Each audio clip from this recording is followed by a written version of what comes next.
Hello friends, welcome to ज्ञान classes की में आप सभी का स्वागत है। तो हम आज पढ़ने वाले हैं जो कि हम कह सकते हैं कि क्लास 10th में ही नहीं, जबकि कॉम्पिटिटिव एग्जाम में भी ऐसा सवाल आपको देखने को मिलता है। जो आप करते हैं बिहार पुलिस का या आप ग्रुप डी का तैयारी करते हैं तो उसमें भी ये सवाल आपको देखने को मिलेगा, जो ये 10th क्लास का सवाल है। ठीक है, तो चलिए हम देखते हैं। और ये 10th क्लास का बिहार बोर्ड में भी ये क्या है, सवाल इम्पोर्टेंट है, जो ये हर साल ये सवाल ऐसा सवाल पूछता है, जो प्रीवियस ईयर क्वेश्चन बैंक आप उलट कर देख सकते हैं, जो आपको हर साल बोर्ड एग्जाम में पूछता है। तो चलिए देर न करते हम इसे सीखते हैं। और हमारे इस चैनल पर न्यू है तो इस चैनल को सब्सक्राइब करिए और बेल आइकन दबाना ना भूलें, ताकि मैं जो भी इस चैनल पर वीडियो अपलोड करूंगा आपके पास पहले नोटिफिकेशन पहुंचेगा। क्योंकि मैं जिस बार भी इस चैनल पर वीडियो अपलोड करता हूं तो हमेशा आपको नए आपको देखने का चीज मिलता रहेगा।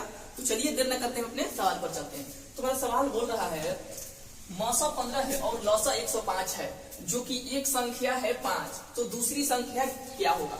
तो हम लिखेंगे यहाँ पहले हल। ठीक है, हम हल लिखेंगे। अब हमें दिया है, क्या दिया है? अब हमें दिया है मौसा बराबर में हमारा कितना दिया है? 15 दिया है। और लौसा बराबर में हमारा कितना दिया है? लौसा बराबर में 105 दिया है। और हमारा एक संख्या, ठीक है, और एक संख्या कितना दिया है? जो हमारा एक संख्या दिया है, एक संख्या कितना दिया है? 5 दिया है। अब हमें निकालना क्या है? हमें निकालना है दूसरी संख्या। ठीक है, हमें निकालना है क्या? दूसरी संख्या। दूसरी संख्या हमें क्या करना है? निकालना है हमें। ठीक है, हमें दूसरी संख्या निकालना है। मौसा बराबर में 15 दिया है, लौसा बराबर में 105 दिया है, एक संख्या हमारा 5 है, तो दूसरी संख्या क्या होगी? तो हम कह सकते हैं इसका एक सूत्र होता है। अब सूत्र याद कर लीजिए। ठीक है, इसका सूत्र होता है कि a गुना b अब बराबर में एलसीएम गुना का HCF। ठीक है, HCF एलसीएम गुना का HCF, a गुना b बराबर में एलसीएम गुना का HCF। अब बताइए कैसे होगा? तो हम कह सकते हैं कि एलसीएम बराबर में हमारा दिया है 105, HCF बराबर में हमारा दिया है 15। ठीक है, जो एक संख्या है उसे हम a मानते हैं, जो b यानी दूसरी संख्या, जो एक संख्या a मानिए, जो दूसरी संख्या उसे b मानिए।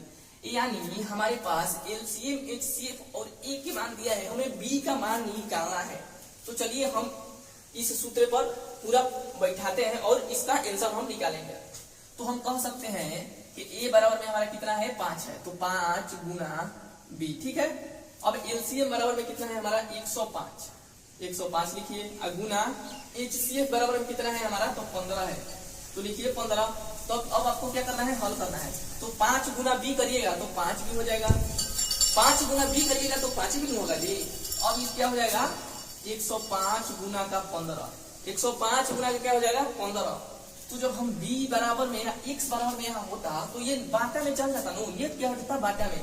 तो b बराबर में क्या करेंगे? 105 गुना का 15, अब बटे में 5 हो जाएगा। बटे में क्या हो जाएगा? 5 हो जाएगा, क्योंकि जब यहाँ b या x का मान कुछ भी होता है तो वो बाटा में हमेशा जाता है। ठीक है, यहाँ मल्टीप्लाई हो जाता है तो ये बाटा में चल जाएगा। अब कटाइए, ये 5 या 15 कट गया आपका। ठीक है, 5 या 15। अब हम लिख सकते हैं कि b बराबर में जो इसका आंसर होगा 105 गुना, ठीक है, 105 गुना का 3 करिए, यानी 3 × 5 = 15 हो जाएगा। 3 में 0 में गुना करिएगा तो 0 आएगा, यानी हासिल 1 दिया जाएगा। ठीक है, 3 एकम कितना होगा? 3 होगा। यानी जो हम कह सकते हैं कि b का जो मान आया 315 आया, यानी हम कह सकते हैं कि दूसरी संख्या क्या होगा हमारा? दूसरी संख्या 315 होगी। ठीक है, एक संख्या 5 तो दूसरी संख्या 315 होगा। तो उम्मीद करता हूँ कि ये क्वेश्चन बहुत अच्छी तरीके से आपको समझ में आ गया होगा। तो आ गया होगा तो जल्दी से आपको उतारिए। मैं आपको दूसरा क्वेश्चन देता हूँ जो आपको होमवर्क रहेगा, आप उसे बनाइए, इसी तरीके से बनाना है। तो उम्मीद करता हूँ कि आप उतार दिए होंगे। तो चलिए हम क्या करेंगे, बस आपको खाली हम यहाँ बदल देते हैं। ठीक है, यहाँ मौसा कितना हो जाएगा? मौसा आपका हो जाएगा 27। ठीक है, ये लौसा कितना हो जाएगा आपका? लौसा कितना हो जाएगा? 162। एक संख्या कितनी हो जाएगा? एक संख्या जो हमारा है 54। ठीक है, 54। आपको दूसरी संख्या बताना है। ठीक है, आपको इसी प्रकार से बनाना है और दूसरी संख्या कमेंट में बताना है। जैसे कि आपको हम बता दें कि दूसरी संख्या भी आपको यहाँ दिया होगा। मान लीजिए कि एक संख्या, मान लीजिए मौसा बराबर में हमको निकालना है, लौसा दिया है, एक संख्या दिया है और फिर दूसरी संख्या दिया है, तो हमें कुछ नहीं करना है। हम यहाँ लिखेंगे क्या? एलसीएम हमें निकालना है। मान लीजिए हमें एलसीएम निकालना होगा। ठीक है, तो एलसीएम निकालना होगा। तो ए गुना बी हमारा दिया है, तो ए गुना बी हम लिखेंगे, एलसीएम गुना एचसीएफ करेंगे, और जो हमें एलसीएम निकालना होगा तो एलसीएम लिखेंगे, एचसीएफ का मान बाटा में आ जाएगा। तो इसी प्रकार से आप चारों के मान निकाल सकते हैं। एक क्वेश्चन सिखाए हैं हम दूसरी संख्या निकालेंगे, आप उससे एक संख्या यानी पहली संख्या भी निकाल सकते हैं, लौसा भी निकाल सकते हैं, मौसा भी निकाल सकते हैं। बस बशर्ते आपको लौसा और एक संख्या और दूसरी संख्या दिया रहेगा तो आपको मौसा निकल जाएगा। अब बशर्ते मौसा और आपको एक संख्या और दूसरी संख्या दिया रहेगा तो आपका लौसा निकल जाएगा। जैसे कि आपका एक संख्या दिया और लौसा दिया और मौसा दिया, तो मैं दूसरी संख्या निकाल दिया। तो उसी प्रकार से आप चारों का आप निकाल सकते हैं। तो एक वीडियो से आपको 4 सवाल तैयार हो गया। तो चलिए, उम्मीद करता हूं कि आपको क्वेश्चन बहुत अच्छी तरीके से समझ में आ गया होगा। तो अभी तक हमारे चैनल को सब्सक्राइब नहीं किए हैं तो कर लीजिए, और लास्ट में बेल आइकन दबाना ना भूलें, और अपने हाथों से एक प्यारा सा लाइक कर दीजिए, और अपने इस वीडियो को दोस्तों को पास शेयर भी कर दीजिए। चलिए, धन्यवाद।